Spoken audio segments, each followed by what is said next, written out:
మన ప్రభువైన యేసుక్రీస్తు నామములో మీ అందరికీ శుభములు తెలియజేస్తూ ఉన్నాను. లెంట్లోని 15వ దినము కొరకు ఏర్పాటు చేయబడిన దైవలేఖన భాగములు రాజులు 2వ గ్రంథం 5వ అధ్యాయం 20 నుండి 27 వరకు, మత్తయి సువార్త 23వ అధ్యాయం 34 నుండి 39 వరకు, కీర్తన 87. ఈ 3 పాఠ్యభాగాల ఆధారంగా మనకి ఇవ్వబడిన అంశము పతనావస్థ, ప్రెడికమెంట్. మన ప్రభువైన యేసుక్రీస్తు నామములో మీ అందరికీ శుభములు తెలియజేస్తూ ఉన్నాను. ప్రియులారా, పతనావస్థ, ప్రెడికమెంట్ అనే ఈ అంశాన్ని ధ్యానం చేయటంలో మనమందరం కూడా ఎప్పుడు దేవుని యొక్క సన్నిధిలో ఆధ్యాత్మిక పతనాన్ని గురించి ఆలోచన చేయాలి. ఇక్కడ ఇవ్వబడిన పాఠ్యభాగంలో మనము గమనించి పరిశుద్ధ గ్రంథంలో కొన్ని విషయాలు మనం చూసినట్లయితే పతనావస్థకు కలిగినటువంటి కారణాలను మనం చూడవచ్చు. ఎందుకు మానవుని జీవితం పతనానికి దారితీస్తుంది? 7 ముఖ్య కారణాన్ని మనం గమనించినప్పుడు లోభం పతనానికి కారణంగా కనబడుతుంది, అనగా ధనాపేక్ష. ఎలీషా సేవకుడైన గెహజీ తన జీవితంలో ధనము ఎడల ఆసక్తి కలిగి ఏదైనా వారి దగ్గర ఆశించదను అనుకొని అతడు మనసులో అనుకున్నాడు, తీసుకోవాలని అనుకున్నాడు. దురాలోచన పుట్టింది. రాజులు 2వ గ్రంథం 5వ అధ్యాయము 20 నుండి మీరు ఆలోచన చేస్తున్నప్పుడు అలా అనుకోవడం, మనసులో ఎప్పుడైతే ధనం ఎడల ఆసక్తిని కలిగి ఉన్నాడో తన జీవితంలో 27వ వచనం దాని ఫలితము ఎన్నడూ ఊహించినటువంటిది. తనతో పాటు తన కుటుంబానికి కూడా ఆ యొక్క వ్యాధిని వచ్చినట్లుగా, కుష్ఠరోగాన్ని సంప్రాప్తించబడినట్లుగా మనం చూస్తాం. ధనాపేక్ష సమస్తమైన కీడులకు మూలము. తిమోతికి రాసిన పత్రిక 1వ పత్రిక 6వ అధ్యాయం 10వ వచనం. అలాంటి ధనాపేక్ష కలిగినటువంటి గెహజీ జీవితంలో పతనావస్థకు వెళ్ళిపోయాడు. పిల్లలు, రెండవది, మనం పతనం అవడానికి కారణం అబద్ధము. అబద్ధికులందరూ పతనమవుతారని చాలా స్పష్టంగా వాక్యం చెప్తుంది. ఎన్ని అబద్ధాలు ఆడాడంటే, వెళ్ళి నా యజమానుడు మీ దగ్గరికి పంపించాడని మొదటి విషయం, తర్వాత ధనం ఆ బట్టలు తీసుకోవాలని 2వ అబద్ధం, మళ్ళీ యజమానుడి దగ్గరికి వచ్చి ఎక్కడికి వెళ్ళాలంటే నేను ఎక్కడికి వెళ్ళలేదని 3వ అబద్ధం. ఇలా అబద్ధాల మీద అబద్ధాలు అడుగుతూనే ఉన్నాడు. రాజులు 2వ గ్రంథం 5వ అధ్యాయం 22వ వచనంలోనూ అబద్ధం ఆడాడు. తర్వాత 25వ వచనంలోనూ అబద్ధం ఆడాడు. ఈరోజు మీరు గమనించినప్పుడు ఇన్ని అబద్ధాలు, ఒకసారి అబద్ధం ఆడితే ఆ అబద్ధాన్ని కప్పడానికి ఇంకా ఎన్నో అబద్ధాలు ఆడవలసి వస్తుంది. కనుక ప్రియులారా, నువ్వు బానిసగా మారిపోతావు. నీ జీవితంలో ప్రభు చెప్తున్నాడు, అబద్ధికులందరూ దేవుని యొక్క రాజ్యానికి పాత్రులు కారు అని వాక్యం చెప్తుంది. పతనానికి కారణము గెహజీ, పతనానికి కారణం అబద్ధము. అందుకే దేవుని వాక్యాన్ని మనం గమనించినప్పుడు సామెతల 12వ అధ్యాయం 22వ వచనాన్ని మీరు చూస్తే, అబద్ధమాడు పెదవులు యెహోవాకు హేయములు. దేవునికి హేయముగా మారిపోవడం అనేది మనం గమనిస్తాం. మనిషి యొక్క పతన అవస్థ దేవుని యొక్క సన్నిధిని దూరం చేస్తుంది అబద్ధం ద్వారా. మూడవదిగా మనం చూస్తే కపట భక్తి పతనానికి కారణం. మత్తయి సువార్త 23వ అధ్యాయము 27వ వచనం నుండి ఇంకా తర్వాత భాగం, నేటి పాఠ్య భాగంలో కూడా మీరు గమనించినట్లయితే 34వ వచనం నుండి చూస్తే, వీరు చేసిన పని, ఇదిగో నేను మీ యొద్దకు ప్రవక్తలను, జ్ఞానులను, శాస్త్రులను పంపుచున్నాను, మీరు వారిలో కొందరిని చంపి సిలువ వేయుదురు. ఇక్కడ చాలా స్పష్టమైనటువంటి మాట మనకు కనబడుతుంది. వారు దేవుణ్ణి అంగీకరించినటువంటి వారిగా ఉన్నారు. వారు దేవుని సేవకులను తిరస్కరించినటువంటి వారిగా మనకు కనబడుతున్నారు. కపటమైనటువంటి భక్తి, వారి హృదయంలో దేవుని యొక్క సేవకులను చంపాలనేటువంటి ఆలోచనతో, అందుకే అక్కడ అంటున్నారు, కొరటాలతో కొట్టి కొందరిని మీరు పట్టణం నుండి పట్టణమునకు తరుముదురు, కొంతమందిని అయితే చంపుదురు. వారి హృదయం అంతా కూడా కపటమైనటువంటి ఆలోచనతో సేవకులను తిరస్కరించినటువంటి స్వభావం కలిగినటువంటి వారిగా వారు మనకి కనబడుతూ ఉన్నారు. ప్రియులారా, ఈ రోజున అలాంటి స్వభావము కలిగిన వారిగా ఉన్నట్లయితే, సేవకులను తిరస్కరించేటువంటి స్వభావము నీ యొక్క భక్తిలో కపట భక్తిని నువ్వు కలిగి ముందుకు వెళ్ళినట్లయితే ఖచ్చితంగా నీవు పతనానికి అది నిన్ను దారి తీస్తుంది అనే విషయాన్ని జ్ఞాపకం చేస్తూ ఉన్నాను. తదుపరి మనం చూస్తే పశ్చాత్తాపము లేనటువంటి జీవితం వలన పతనానికి అది దారితీస్తుంది. 37వ వచనంలో, యెరూషలేమా యెరూషలేమా, ప్రవక్తలను చంపుచు నీ వద్దకు పంపబడిన వారిని రాళ్లతో కొట్టుచును ఉండుదానా, కోడి తన పిల్లలను రెక్కల క్రిందకి ఎలాగూ చేర్చుకొనో అలాగూ నేనును నీ పిల్లలను ఎన్నో మార్లు చేర్చుకొని వాళ్ళని ఉంటిని కానీ మీరు వాళ్ళకపోయింది.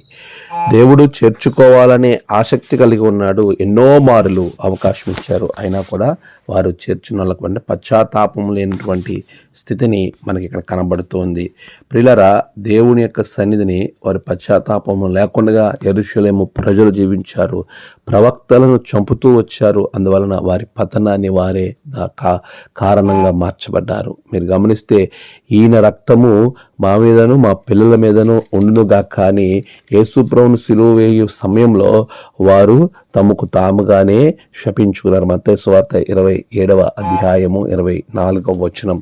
దాని ఫలితమే క్రీస్తు శకం 70వ సంవత్సరంలో టైటస్ అనేటువంటి ఒక ఆయన వారి యొక్క రాజ్యాన్ని చెరగొనిపోయి వారందరినీ కూడా చెరకు తీసుకుని పోయినట్టుగా, యెరూషలేము పట్టణాన్ని సమూల నాశనం చేసినట్టుగా మనం చూస్తూ ఉన్నాం.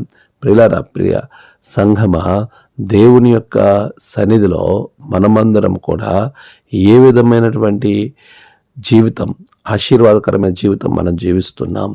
మనము మన ద్వారా మన కుటుంబాన్ని ఆశీర్వాదకరమైనటువంటి వారిగా ఉంచుతున్నామా, లేక పతనావస్థకు దారితీస్తుందా అనేది మనం ఆలోచన చేయాలి.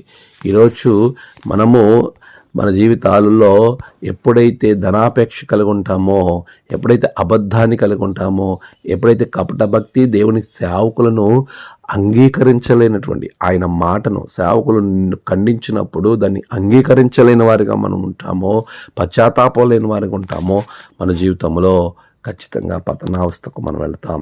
ఆ తదుపరి మనం గమనించినట్లయితే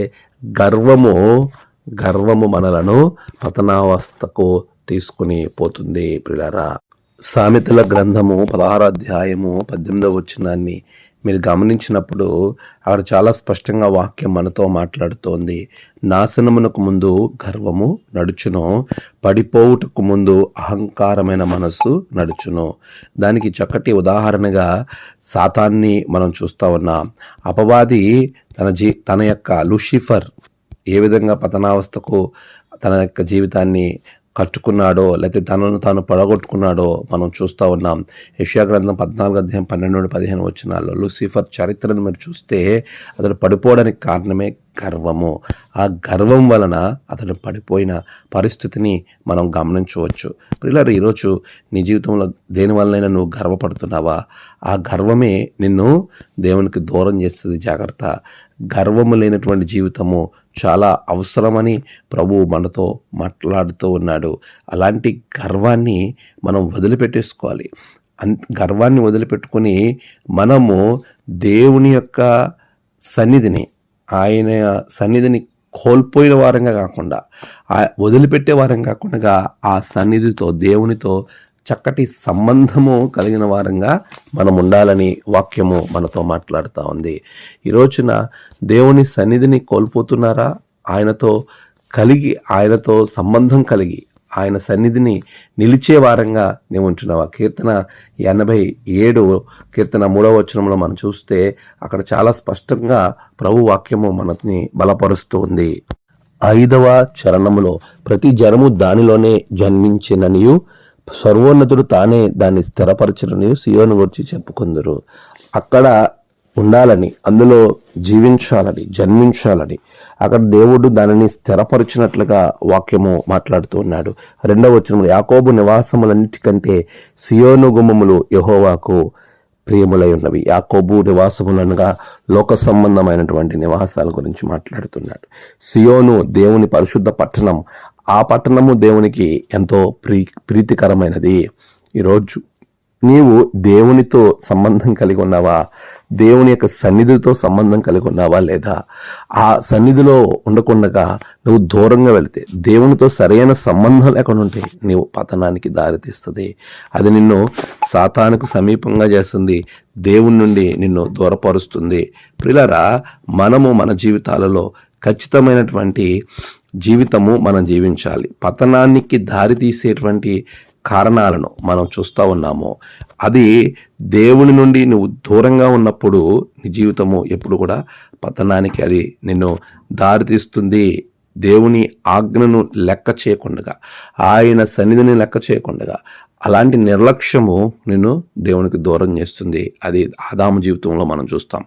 ఆదాము ఎప్పుడైతే దేవుని యొక్క ఆజ్ఞను మర్చిపోయారో, దేవుని ఆజ్ఞను మర్చిపోయి దేవునికి దూరం అయ్యాడో, వెంటనే తన జీవితంలో పతనం అనేది ప్రారంభించబడింది. ఆదికాండం 3:6 మనం చూస్తాము. ప్రియ విశ్వాసులారా, మనము దేవునికి దూరంగా ఉండకూడదు. ప్రార్థనలో ఆయనతో సమయం గడపాలి, ఆయన ఆజ్ఞను పాటించే వారంగా ఉండాలి. ఈ దైవీకమైన సంబంధం ఎప్పుడైతే నీలో ఉంటుందో, నీవు ఖచ్చితంగా ప్రభువుని కలిగిన వారంగా ఉంటాం. చివరిగా 7వది, మనము కలిగి ఉండవలసింది ప్రార్థనలో ఆసక్తి కలిగి ఉండాలి, నిర్లక్ష్యం ఉండకూడదు. ప్రార్థన అనుభవం మనం కలిగి ఉండాలి. ప్రార్థన అనుభవం ఎప్పుడైతే కలిగి ఉంటామో, మత్తయి 26:41 మీరు శోధనలో పడిపోకున్నట్లు మీరు మెలకుగా ఉండి ప్రార్థన చేయండి అని ప్రభు చెప్తున్నాడు. మనం పడిపోకుండా ఉండాలంటే, శోధనలో పడిపోకుండా ఉండాలంటే, లోక సంబంధమైన కార్యాలలో నువ్వు పడిపోకుండా ఉండాలంటే, నువ్వు ప్రార్థన అనే ఆయుధాన్ని చేతపట్టుకోవాలి.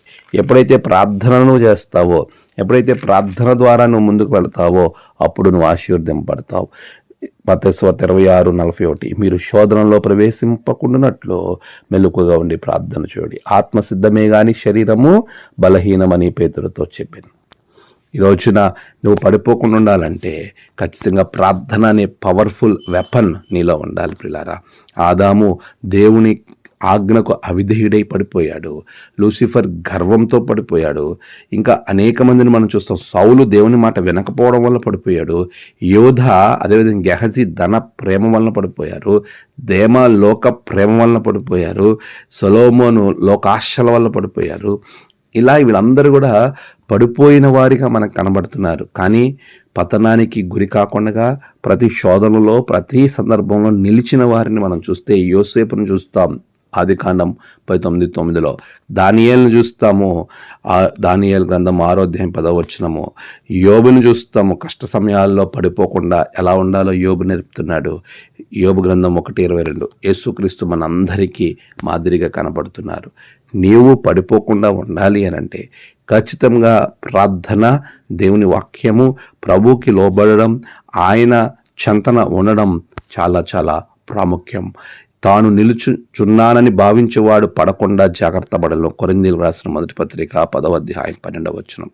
అలాంటి జాగ్రత్త మనం కలిగి ఉన్నప్పుడు ఖచ్చితంగా మన జీవితంలో పడిపోకుండా నిలవబడతాం, పతనావస్థకి వెళ్లకుండా వెళ్తాం, దేవుని రాజ్య వారసులు ఉంటాం. ప్రియ విశ్వాసి, నీవు తెలిసి తప్పు చేస్తే నీ జీవితంలో దేవుడిని ఆశ్రయించలేవు. తెలిసి తప్పు చేసినప్పుడు మరలా దేవుని దగ్గరికి వెళ్లకుండా నీ హృదయాన్ని కఠినపరిచేస్తాడు ఈ యొక్క శాతాను. నీవు అందుకే ఒకసారి దేవునికి వ్యతిరేకంగా పాపం చేసి పడిపోయినప్పుడు దావీదు వలె తిరిగి పశ్చాత్తాపంతో ప్రభు దగ్గరికి వస్తే, ఎప్పుడైతే నువ్వు పశ్చాత్తాపం చెంది ఆయనని తెలుసుకుంటావో, ఆయన దగ్గరికి వస్తావో, ప్రభు నిన్ను నిలబెడతాడు. మరలా ఆ పడిపోయిన స్థితి నుంచి లేవనెత్తుతాడు. పడిపోయిన స్థితి నుంచి ఆ వ్యభిచారంలో పట్టబడిన స్త్రీని లేపినట్టుగా లేపుతాడు. దావీదును లేపినట్టుగా లేపుతాడు. అనేక మంది పడిపోయిన తర్వాత ప్రభువు వైపు చూచినప్పుడు ప్రభువు తన యొక్క సన్నిధిని ఆయన యొక్క హృదయానికి హత్తుకున్నట్టుగా మనం చూస్తున్నాం. ఈరోజు ఒకవేళ నువ్వు పడిపోయి ఉన్నావా, ప్రభువు నిన్ను ఆహ్వానిస్తూ ఉన్నాడు. ఆయన దగ్గరికి రా. ఆయన నిన్ను తన యొక్క హృదయానికి హత్తుకుని ఆయన బిడ్డగా నిన్ను చేయబోతా ఉన్నాడు.